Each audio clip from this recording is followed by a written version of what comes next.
All right, I think we're live. We're live. I wanted to do a quick reaction. I should be going to bed, but I wanted to do a quick reaction about all this backlash. We're going to do a reaction to my girl Grace Randolph. I did not watch it ahead of time. Andrew, you're not the only one here. My binge buddy is here too. Thanks, binge buddy. Remember to smash the hell out of the like button. It really helps me. It helps my content. It helps me do this more often. I want to get back to some reaction videos along with the Movie Madness Live, Movie Madness and Entertainment, and then the PlayStation podcast. Okay. Yeah, binge buddies, for sure. I'm very interested to see what the reaction is from Grace, because you know she's a big DC supporter. She gets the Zach interviews all the time. Is she, to use the word, is she shilling for DC a little bit? It's possible. Everyone does a little bit of that. I try hardest not. I try the hardest not to, even the show for the viewer. Manvertest, hello. Johnny Lyons, hello. Andrew says people think this movie is the new Justice League or Batman and Robin. Listen, I don't like to hate on movies just to hate. I don't like to do that. But the quality of film in movies is declining so much. In all this conversation about what to do and is it hurting the movie theaters, guess what? If you create quality content, they will come. Remember the Kevin Costner film, Field of Dreams? You build it, they will come. That's all this conversations. Yes, they're important conversations, but what it comes down to is content. And you have to have the infrastructure to release content. I say to you viewers, if HBO Max, we had this discussion. Hi, Ray. How's it going? We had this discussion on the stream the other day about HBO Max doing the right thing. If they did not do something like this, Wonder Woman would not have gotten released. And guess what? Those movie theaters would be sitting there with less content. Okay, they can't just wait. The alternative would be to hold Wonder Woman 84 back another year. And then it's not making any money sitting on the shelf. All right, let me see. The Emperor Dalek, it seems Simps such as Jared and Mort lost their queen. I don't know what that means. Who's their queen? That Star Wars girl? I don't know. I don't know who the queen is. All right. Let's get to the video reaction because I got to get to bed. Yeah, Ray. Everyone likes Ray. They want her to come back in a future episode. She's really on Snowdub's channel a lot, I believe. And she's got her own gaming channel. Saggy Melons with a Z. Just remember it that way. All right, so let's see what Grace has to say. I'm very interested to see. Contacts, we're here. I don't want contacts. I should get them, though. All right. It has been incredible to see over the past few days that Patty Jenkins has Rian Johnsoned herself. Yes. Oh, my God. It's happened again. Yes. And we're going to go over the ghost of Rian Johnson so that maybe Patty Jenkins can stop this transformation midway. So here's what gets even more interesting. It was for the exact same reason, subverting expectations. Yes. Fans. Hey, remember when I got laughed at? I got laughed at the other day when I said the Wonder Woman 3 announcement is like the Rian Johnson trilogy. It cost the company Warner Brothers and it cost Star Wars nothing to announce stuff that may never happen that's years down the road. It's really going to rely on if Wonder Woman 3 happens with Patty Jenkins directing is Cleopatra. And it doesn't have to wait till the Cleopatra release. People in the know, in the industry, they get to see content before it's released in theaters. So once the footage comes back from Cleopatra, if it's not up to snuff, and the industry knows the quality of the film, that is going to be what decides if she gets Wonder Woman 3 or even if she gets to keep her Star Wars. This is all about what's popping. That's how you rumors and speculation. This is how you know. This is how you do the guesswork in this industry. What's popular? What's the reaction, the reception from the viewers and the fans? You hire someone when they're hot, their project goes off when it's not. Okay, so if this continues being the general consensus that this film was bad, it's gonna cause her issues in the future. Okay. Grace defending this movie like listen, okay, we have to be. I don't want to be a hater, but the same thing on the same point, you cannot go easy on these films. These directors get paid lots of money to work on an established franchise. It's a layup. You don't have to really deliver a masterpiece to really profit and get your career on track. It's an existing property, existing stories. Yes, it takes a lot to build these films together. I have my utmost respect. Even Patty Jenkins now has my utmost respect. But they have years of their life, millions of dollars, great opportunities. You should hold them responsible for a failure like this is. Definitely. Don't have your beer DC goggles on just because it's DC. Yes, I said that the other day and people laughed at me. Now Grace is saying it. Okay. Yes, it is. It is. All right, let's see what else she has to say. Expected a true sequel to the 2017 film. And as I said in my review, Wonder Woman 1984 is so different, it gives you whiplash. And a lot of people are litigious. Mm-hmm. It's you know, I think that one thing that's been made clear here is that even if the filmmaker has the best of intentions, Rian Johnson got pretty aggressive. So I don't know if he had the best of intentions, but let's even assume that he did. But I think it's pretty clear at this point that people don't like to be surprised with their favorite properties. I mean, you can put surprises in the mix, but overall, you know, you shouldn't just pull the rug out from underneath them. And that's what really happened in both cases. The only surprise with Wonder Woman was just the quality. I mean, it's just all over the place. Last Jedi is a far superior movie than Wonder Woman 84. Let me see. Lemon, I didn't like this movie. That missile scene, I expend my money, go to the theater and watch this. Yeah, listen, consumers paying for this, I would be really disappointed if I paid for it at the theater.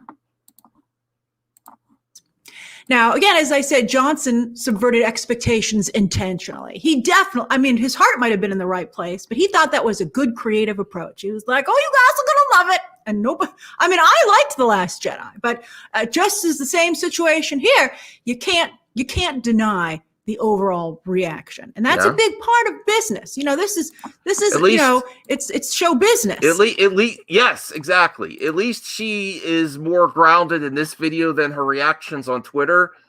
She was blaming a lot of people saying it's toxic, the reactions. I don't want to go over the edge and go toxic either. I want to keep my criticisms fair. But you can't also say how to rate. People have the right to be upset with this, and I don't think you should give DC directors a pass.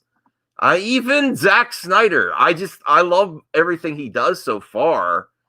I like things more in his history more than others, for sure, but nothing like this. And you know, this can't be ignored. Same situation. So Jenkins, though, I think this was unintentional. I think that, you know, I don't think she was like, oh, I'm going to surprise everyone. I think that a couple of things happened, which we're going to go over. I think that, to sum it up, though, I think perhaps she bought into her own hype a bit too much off of the first film. Didn't give enough credit to the rest of the people working on that first film for what they might have contributed. I think she only saw them as obstacles. I think people think Grace just only shills too and simping for Patty. No, she's given her harsh criticism. She did take all that glory and accept it for herself. Did they thank Zack Snyder for setting up the universe that Forward Momentum? It was a piece of the puzzle that fit nicely in the puzzle. It was on its own. It was his own film, but it still fit into the universe. And then also some of the other people that worked on the film, I don't know for sure, but I've heard rumors that she got rid of some of the talent that worked on the first film that was more in the Zack group. I don't know that for sure myself. She believed her own hype. Got a big head. More worried about negotiating. That's another thing. Do you remember how hard she went at the negotiating table? She was worried about money more than story. Is that a fair criticism? Yes, it is. She was more concerned when that Wonder Woman 1 took off. There was all the stories in movie talk about she was withholding for a huge payday. There was months and months and months before she started talking. That was the first agenda, not story and what you could bring to it. When you put that first, everything else comes second. And you could see it in the finished product. I would rather, of course, people, capitalism, people capitalize on their talent. They want to make money. They want to make a career for themselves. But it's obvious here that what came first to me. Okay, she was trying to set herself up as the next to-be director. And this is another example. It's the Rian Johnson. It's the D.V. Weiss, David Benioff. It's now Patty Jenkins, the next go-to director. This keeps happening. And it always comes down to quality. I'm sorry. If the quality is good, listen, don't go over the edge with your criticism. I'm not asking for her to be fired. I still want her opportunities. I hope that she will rebound and make a better product because of the criticism. And that's what our jobs are for. That's what your job is for. The consumer, you have to not, when something is bad, when something takes advantage of consumers and the goodwill of the people, and the Wonder Woman 1 crossed boundaries, it brought in new people. You have to criticize it. There's people that jobs are on the line for her, and she's getting a huge payday. She got a huge payday for this movie in free reign. Okay. She probably felt she could have delivered something even better if she had been not interfered with. And now that has been disproven. I hope she realizes that. And here's the big one, simply not understanding the fan community. I think a lot of filmmakers don't get the fan community. But I think that now, after Rian Johnson and Patty Jenkins, what I just pointed out is clear. You got to deliver what people are expecting. And I think the surprise has to be the sprinkles, not the ice cream on the sundae. All right, so on the first Wonder Woman, Patty Jenkins was working with Warner Brothers and Zack Snyder's people extensively. And from what I've heard, they didn't always see eye to eye. But that friction, I think, created a really great... She's spilling the tea.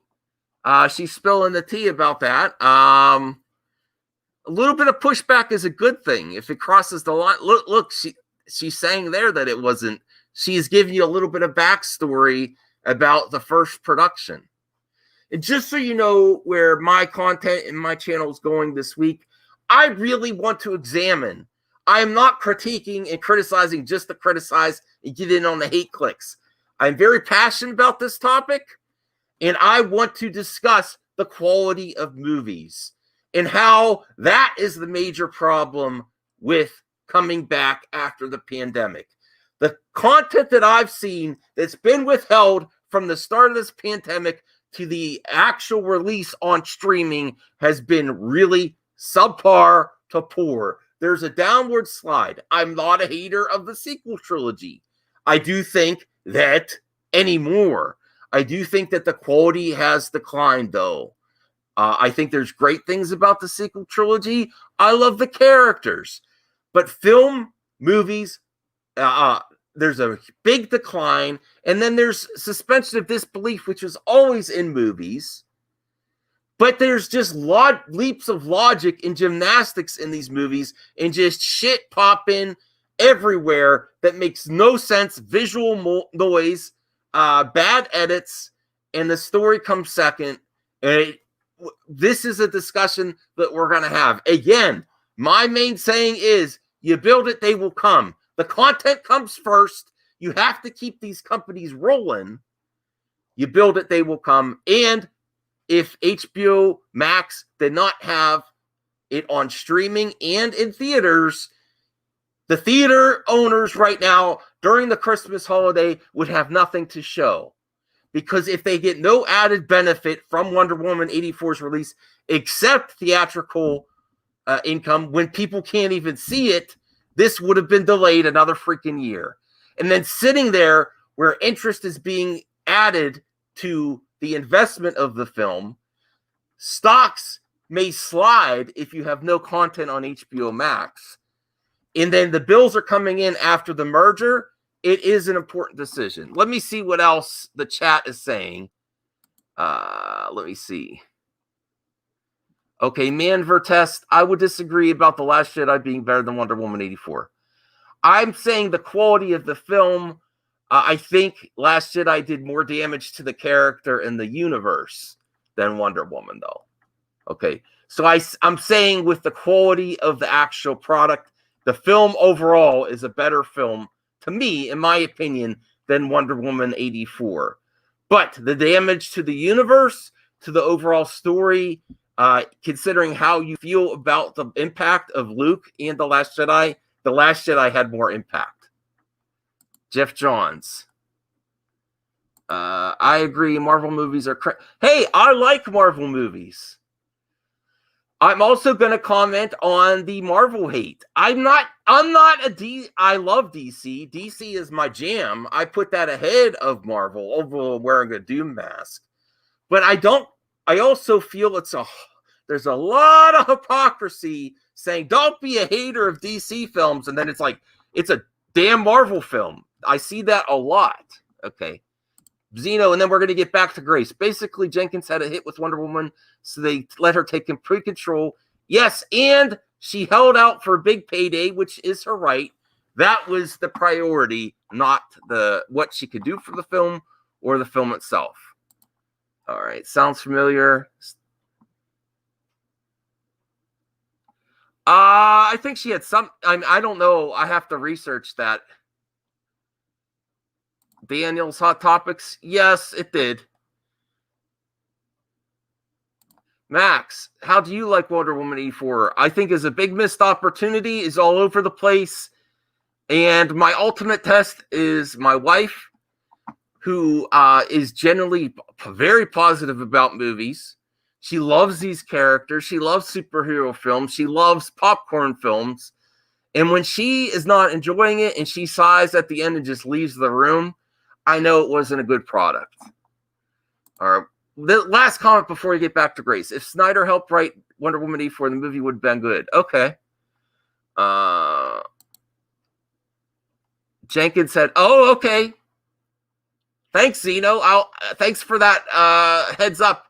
I might do a video on that, okay? But she did on 84. Yes. Just like Rian, as Grace says, maybe a better director than writer. This is another case of the writer-director syndrome. Writer-director syndrome. Not only do they have to direct it all their own, which in these huge movies, I actually think in some instances, it might be helpful for two directors. But the writer-director combo strikes again. The writer-director combo. And props to Zeno for bringing that to my attention. Okay. A very unique and very well-balanced film that, people really enjoyed. Now, on Wonder Woman 1984, even though the Snyders are still producers, Warner Brothers gave Patty Jenkins complete creative control, as she's made very clear in her interviews, before the Rotten Tomatoes score dropped. Oh, that's another lesson to be learned here. Don't give interviews or do a victory lap until you have your final Rotten Tomatoes score, because as I'm going to show you, she's just made a problem for herself even worse by some of. Well, this is the influencers. They got the screeners, had the initial batch of, this is just like the election results. I was winning. Stop the count. Do you think WB would want to stop the count? We only have the screeners. Rotten Tomatoes scores until the day of release. Then when everyone that's a Rotten Tomato verified reviewer can review and leave their review up. So stop the count when it's best for us. No, you can't stop the count. The count keeps coming in. And say what you will about influencers and Access Media, the initial batch is the ones that consistently get the screeners from these companies. How hard will Access Media go? The ones that are privy to the screeners. I think the proof's in the pudding about the reactions you get. You may also say that someone's trying to make a name for themselves, coming in with a Duncan on Rotten Tomatoes to also get noticed. So that has to be mentioned as well. Let me see here. Tony Versetti. The reason why it was so amazing because of Zach. He co-wrote the film, the casting, and the No Man's Land was his idea. A sequence WB wanted to cut. 84 was all Jenkins and Jeff Johns. Okay, thanks. Thanks, Tony Versetti. Yes. When did I say? No, I didn't say you hated Marvel. I'm saying a lot in the DC fandom likes to prop up the DC properties, which I'm all about, and then say there's haters, but then at the same time being a hater on Marvel films. So it's a little hypocritical, what Tony said. All right, let's get back to Grace. The comments that she's made in the last few weeks. But she cleaned house when she made the film to better create her vision. And I've said, this movie's been coming out for like 2 years now. I've made videos talking about how I felt these changes were a mistake. So two of the biggest ones that really were big mistakes was that she got rid of Zack Snyder's stunt team and his VFX people. Oh, good. And she also got rid of screenwriter Alan Hine. Oh, this is what I wanted to hear. Thank you, Grace. See, Grace, she does the hard work. I don't do this much research. I like this information. She gives a little bit of backstory. Yes, she did get rid of you can shows the Snyder stunt team and VFX teams, and it shows.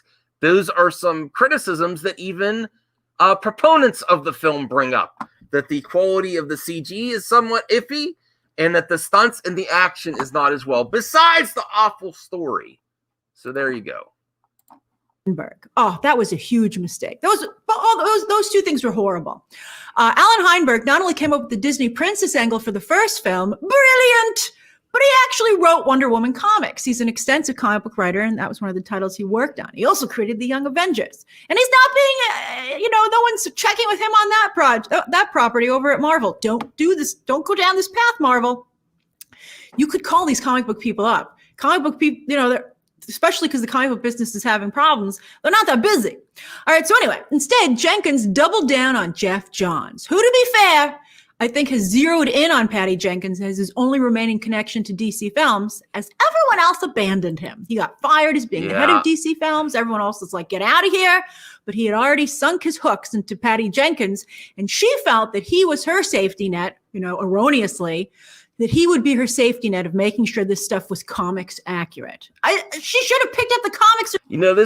This whole release of Wonder Woman 84 really reveals the truth, besides what was happening in the fandom and Ray Fisher's accusations. Jeff Johns has little to do with it now. Oh, hey, Ryan. Hey, I could send you a link if you want to pop in. Hey, but I was just going to do a quick stream and go to bed. Hey, Justin.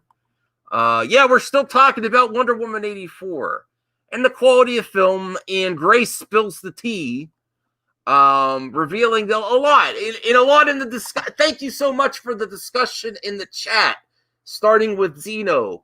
Yes, the writing credits on the first Wonder Woman, and then getting rid of both VFX and stunt people from the first Wonder Woman film is okay.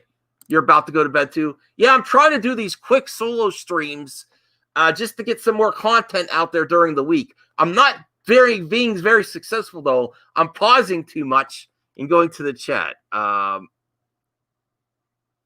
Yes, I like both. My heart is with DC, but I like both. Captain Marvel is a way superior movie than Wonder Woman 84. Okay. Keep in mind that Kevin Smith said that Jeff Johns was talking some major. Yes, I remember that. Yes. He's talking about he was salty about Zack Snyder, and she was concerned about her payday. No. I have to get to bed. It's already 2. Damn it, chat! You're messing me up. I'm trying. I don't want to do these I can't do these pre-record because I don't pay for StreamYard anymore. So I got to get through this. We got to hear the rest of Grace. I like her point so far. I'm only 4 minutes in a 20 damn minute video. Let's get started. Herself, and she would have seen that they were really not following the source material. But I think she felt that if Jeff Johns felt it was a good idea, it was a good idea. That's incredible to me. But I think we have to be fair to Patty Jenkins. We have to keep in mind that this movie was made a long time ago. It's been in the can. It had to go through reshoots.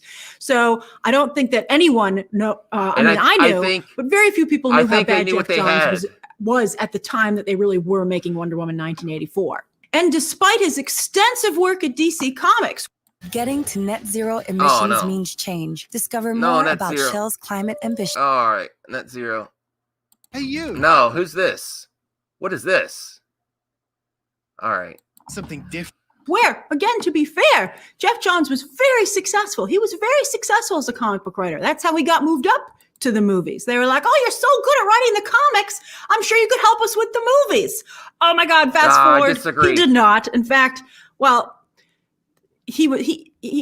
I've talked about this many times, but I just have to add it in. He's a very selfish individual who only pushed his own comic book stories because you get more money if your stories, sell and are based on the films. It was very bad. But he might be a bad business person, but he's a good comic book writer with some characters. He got Green Lantern. He really got Green Lantern. He gets the Flash. I thought his take on Batman was pretty interesting. His Earth One Batman.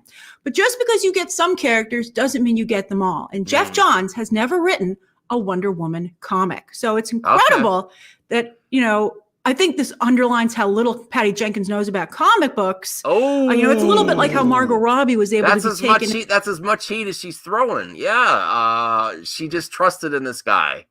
And on comic books when she was being advised for Birds of Prey. I mean, I think that, I would really advise anybody who is an actor or a writer, or an actor or a director, to look into the comic book properties themselves rather than taking someone else's word for it. Right. Comic book property yourself. This is where you hold Patty Jenkins responsible. She is getting paid how many millions? She's holding out for a huge payday, and she can't do a little research on her own as well. I think she's missed some points about the character. Listen, I'm not getting paid millions of dollars. That's a great point. I think you should hold these directors more accountable. These are huge paydays. They're existing properties. It's a career. You can make a career off these franchise films.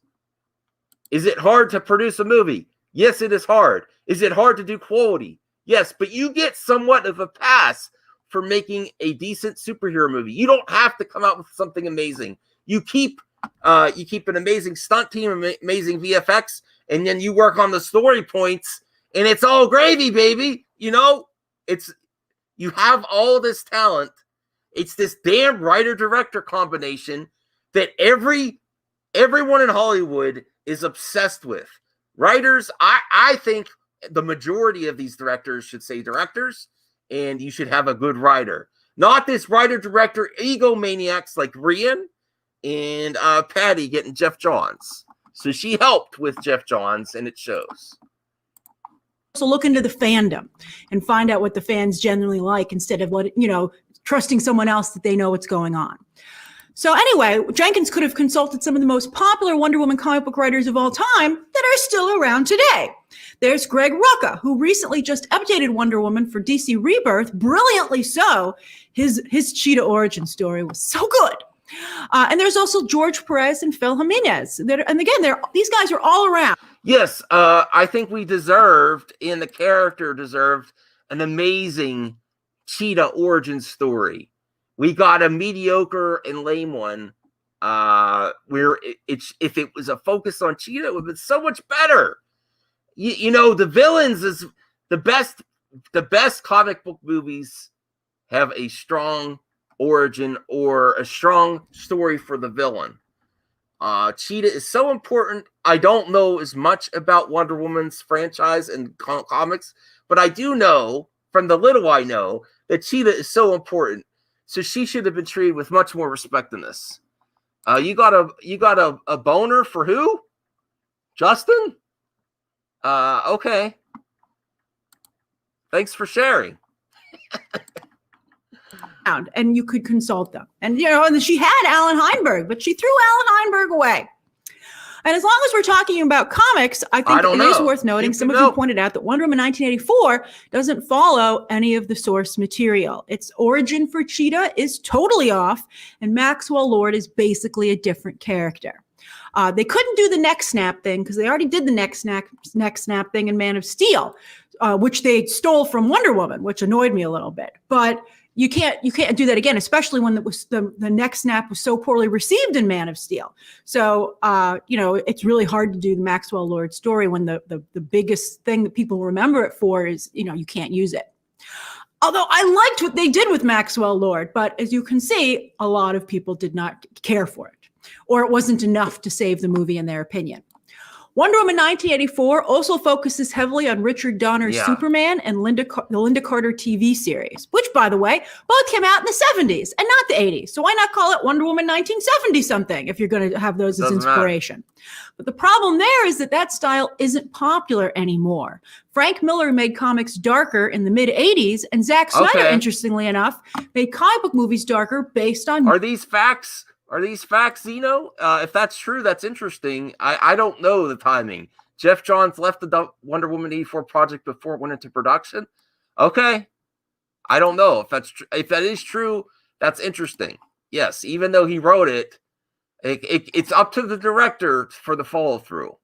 Miller's work. Isn't that interesting how that works out? Bryan Singer and Christopher Nolan also contributed to making comic book movies darker. And while Marvel movies are brighter, and they're getting a little darker though, but when it comes to DC, I mean, some of the darkest stuff happened in Endgame, and it's the most successful movie of all time, period, of all movies.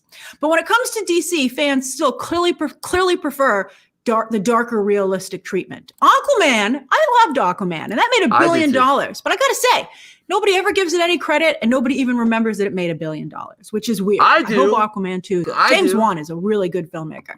I think he does his research. Aquaman to me was a little dark. I mean, I think the casting was. Yeah, why didn't James Wan get a Star Wars film? There's so much going on in the Aquaman film. Yes, it's a popcorn movie, but it's a crowd pleaser. There's so many different creatures in that. James Wan needs to be in the conversation more so than Patty Jenkins. I'm sorry. James Wan could produce and deliver an amazing Star Wars film. That's my thoughts. I don't want her to go away. I'm not calling for anything. I also think they're waiting too long for Aquaman 2. Okay, Zeverfet saying he's not giving James Wan his due credit. He said it was easy because of the storyline. Yeah, but delivery. He delivered. The action, the special effects, everything was amazing. I'm very concerned. A lot of Star Wars is how do you It's going to be, listen, if the action and everything was a misstep in Wonder Woman 84, Star Wars, you have to have a higher level of capability with these action sequences, especially focusing on the dogfights. Okay. All right, let's get back to Grace. And then I got to get to bed. Which Zack Snyder did with Jason Momoa, makes that character more of the Frank Miller, takes it down the Frank Miller path. And it's turned out to be very good. Amber Heard's a real problem for that, though. All right, so anyway. Now, blockbuster filmmaking is a team effort to better ensure mass appeal. It's a system of checks and balances. So here's yet more proof that giving a director creative carte blanche on a blockbuster is a really bad idea. And speaking of Rian Johnson, what has created a huge problem for the Star Wars franchise is not just his creative decisions on The Last Jedi, but that Lucasfilm not only didn't listen to the criticism, but dismissed it as trolling and was actually quite aggressive. I haven't seen that from DC just yet, but I worry that it's going to go in that direction. Now, there's always an element of trolling to criticism, and trolling can be... Oh, man. Oh, my Diaz. Oh, wait. Oh, my Diaz 21. Imagine Snyder and Star Wars. That would be my dream. Yes, that would be amazing because... Can you imagine the Star Wars director's cuts? Oh, I might make a video just on that. Can you imagine if Zack Snyder got Star Wars and the Star Wars director cuts? Oh, I'd rather him finish DC though. I'd rather him finish DC first. Maybe in the future when he's done with his epic Justice League arc, Snyder cut, Justice League 2 and 3, and whatever else he wants to do. Then Star Wars. Okay. Matt, you're here. Okay. Thanks, Matt. Quite cruel, but that doesn't mean that the criticism at the heart of it isn't valid. For instance, I took a poll about your thoughts on Wonder Woman 1980. Like, people still say The Last Jedi was exactly. Star Wars fans were so mean. And some Star Wars fans were ridiculously mean. But that doesn't mean that their criticism was wrong. I think it's important because remember, don't take it personally. It's show business. I think you got to strip away the cruelty and be like, okay, but what is being said here? And then see if there's any validity to that. And I think there was. Don't trash Luke Skywalker. All right. So anyway, on Wonder Woman 1984. All right. Come on, Grace. Stearns and Foster saves $400 on a mattress. What else am I getting? Okay. Ways to look at this poll. Yes, 62% of people enjoyed the film. That's fabulous. Let me see. But you would be wrong to not realize this poll also points out that 68% feel it has problems. That's a problem. On Sunday, Warner Brothers said that Patty Jenkins would return to conclude her trilogy, which means they're only going to... That is so marketing. She said that she wasn't sure she's going to come back. When they want to turn the conversation, this is a classic tactic for Hollywood. Do something else, announce something else so you get off of the last thing.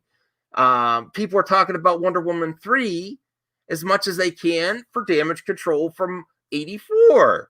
It could happen. Does this mean that all of a sudden they're going to start filming? No. If it does happen with Patty Jenkins, it's years down the line. They want to see what happens with the Snyder Cut. Patty and Gal got to film Cleopatra.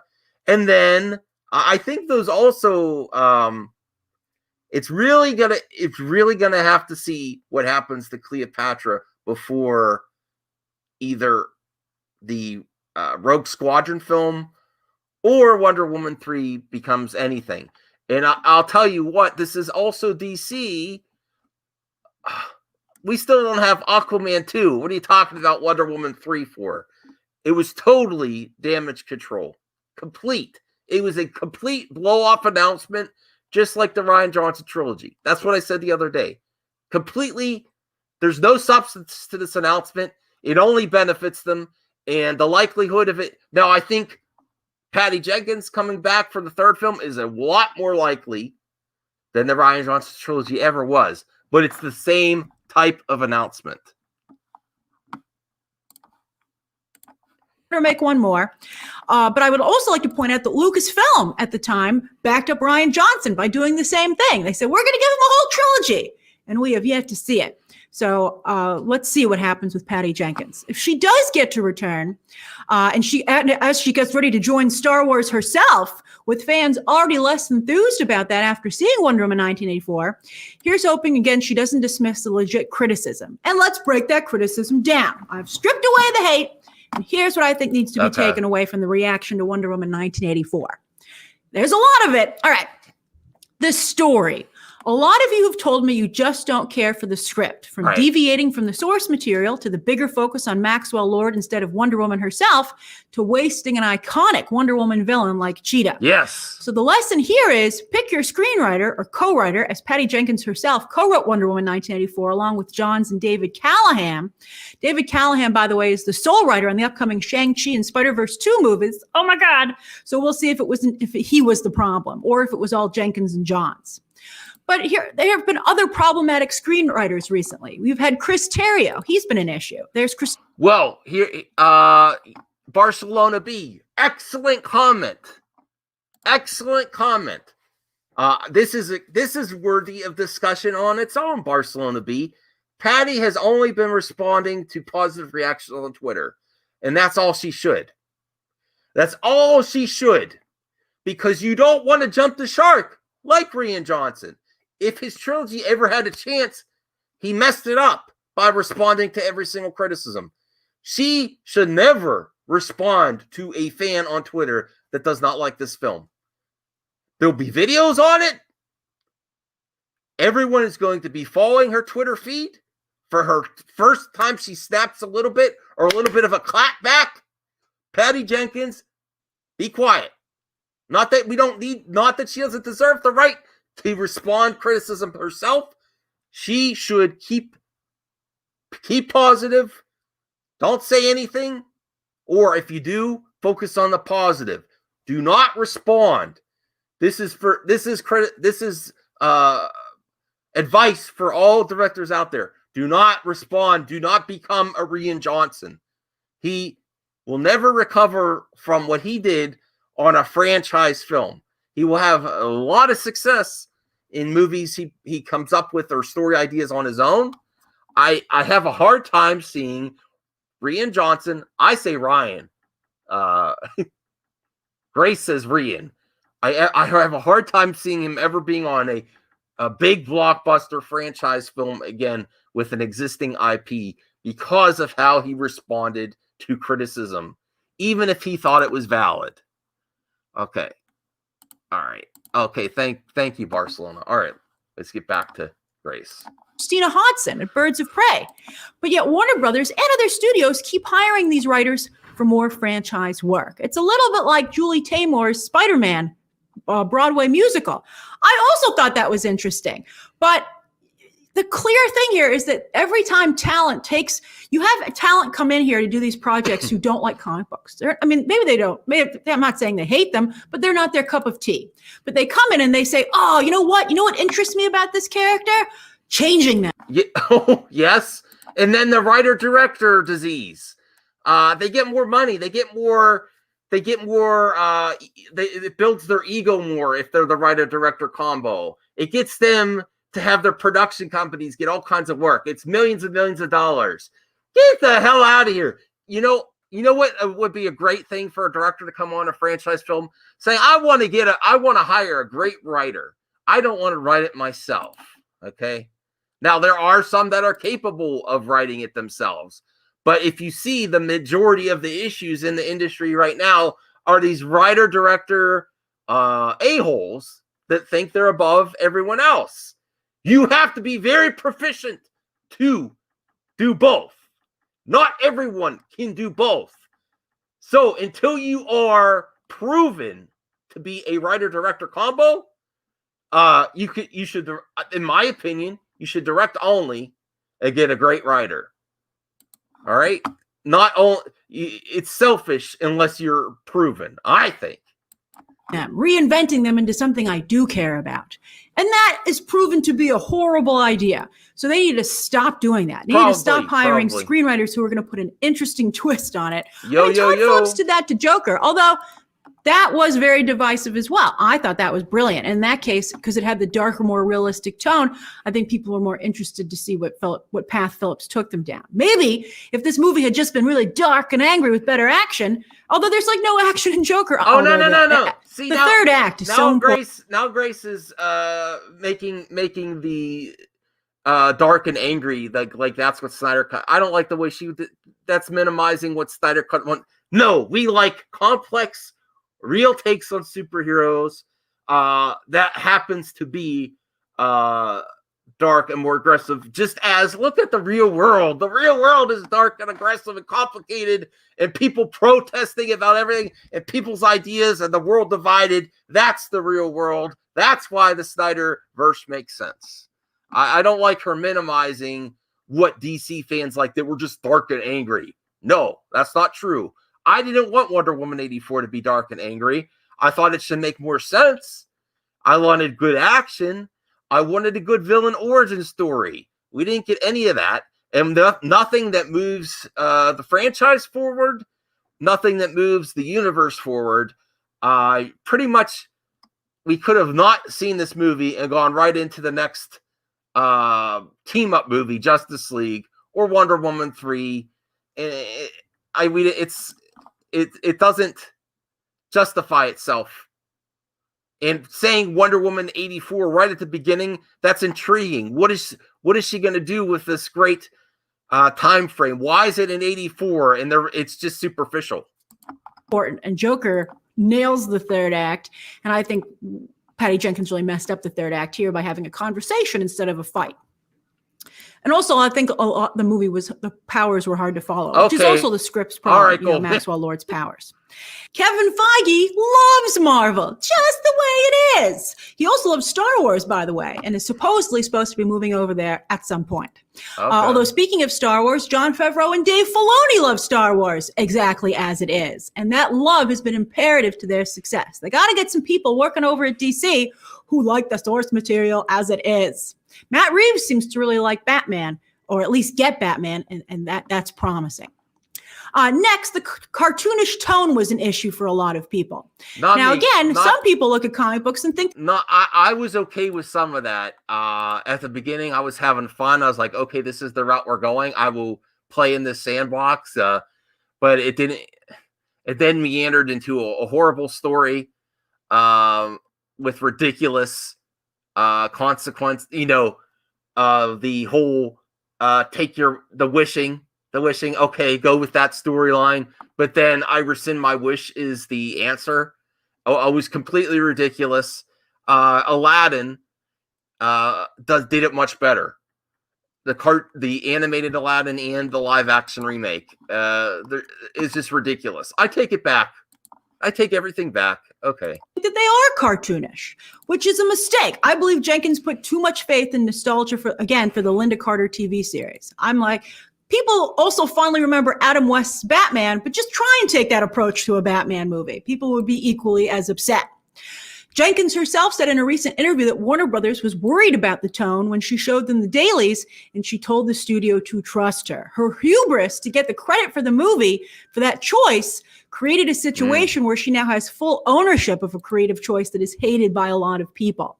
Again, don't take ownership of things until you're totally sure if they're successful. It's the same thing. Trust me, I know what's best. I would appreciate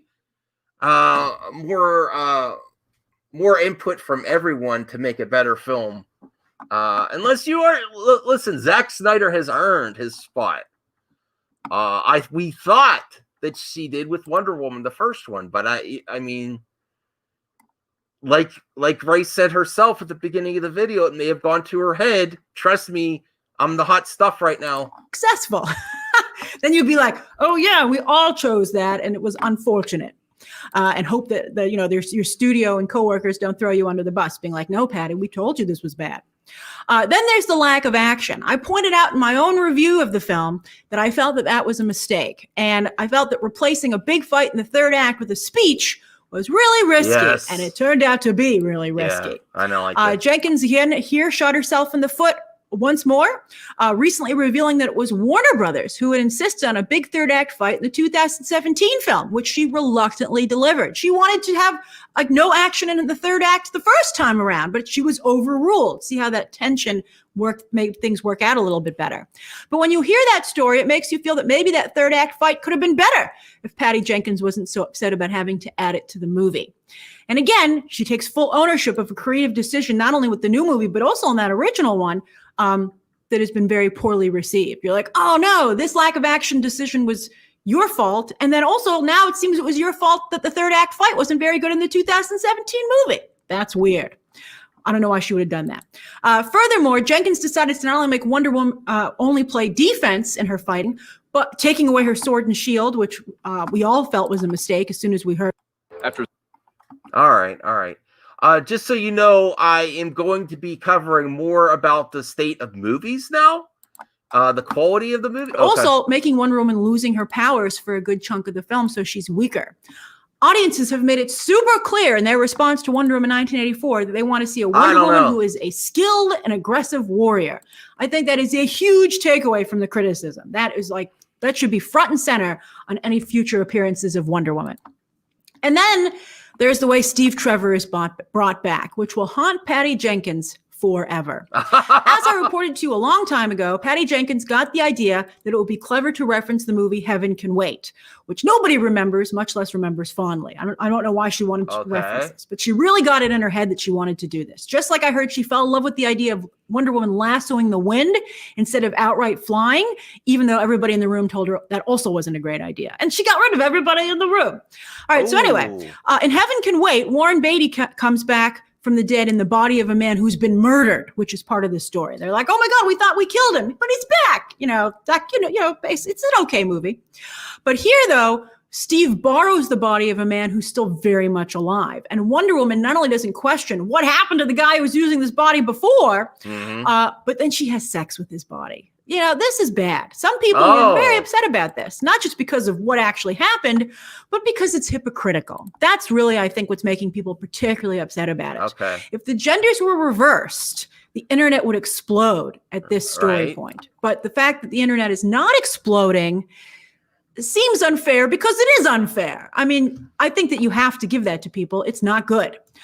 I don't know if Patty Jenkins will ever be able to make a public appearance again where this isn't brought up. And on this one, she probably should either apologize or at least explain her thinking and acknowledge it didn't quite work out. I can't believe that nobody on her team or at the studio or Gal Gadot or Chris Pine realized how bad this idea was. I mean, the character doesn't even have a name. He's just called Handsome Man. I've seen some funny comments from people being like, justice for Handsome Man. I mean, that just objectifies him further. And the body swap didn't even add anything to the story. If you called the female character Hot Woman and just borrowed her body. Oh my goodness. People would be up. Can you imagine? What if Zach did this storyline and put Hot Woman? Can you imagine? So it is an issue. Even Grace admits it's an issue. Sorry, Enosh. Even Grace admits it's a big issue. Okay. I'm not personally offended, but it's kind of ridiculous. Yes. It's sad that this goes through the whole process and no one questions it. Yes, they don't think about this. This movie wasn't thought out is the problem. There'll be an uproar. So it is hypocritical. Finally, a number of people, including some of you who've tweeted me about this, have found the depiction of the Middle East and the Arab characters offensive. So much so that I really feel that Patty Jenkins, Gal Gadot, and Paramount, who are making the movie, should rethink whether or not they want to do a Cleopatra film. I think that this might be just the tip of the iceberg in terms of a fan reaction.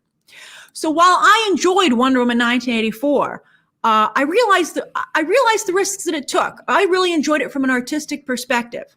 But those risks clearly did not work out. And I felt that the film flat out made mistakes, like the lack of action in the Steve Trevor thing. I think that's just become clear.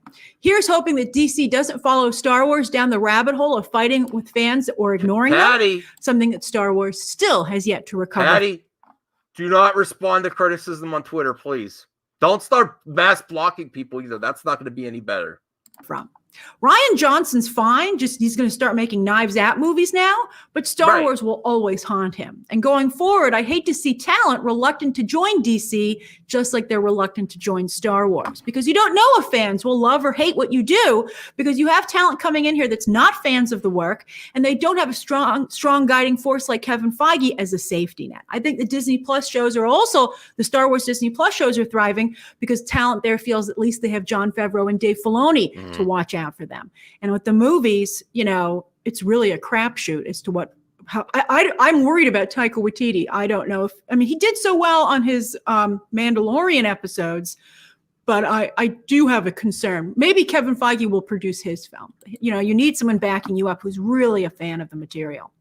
So what do you think? Should Patty Jenkins continue with Wonder Woman? And what lessons do you think she should take from the response to Wonder Woman 1984? And how can DC and Star Wars better serve and protect their directors?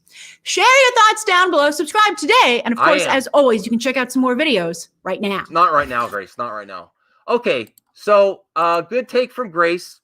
But this also shows you the reality of YouTubers. You see, the other day, she was like, she was really responding to the backlash, like, what's wrong with people? What's wrong with people? Today, she's more critical. This is the YouTuber flip-flop, the classic flip-flop of YouTubers and social media influencers. You go with the flow. You go with the general consensus. She's not really going out on a limb throwing heat when the heat's already there. The heat's already in the kitchen. She's not starting the heat. She's responding to the heat and flip-flopping. So I think the criticism is valid. I think we should be critical of these films, especially superhero films. Not that they're easier to make, but because you have a career layup and going for a big payday and total creative control, then you are responsible for what you get. So Patty, I wish her well. I don't want her taking off any project, but she did it to herself. She wanted the big payday. She wanted her specific people. She wanted all her story points. Trust me. Trust me. What? Max has issues? Yes, I do. That's my channel. Check it out. Good night, everyone. I got to get to bed. Bye.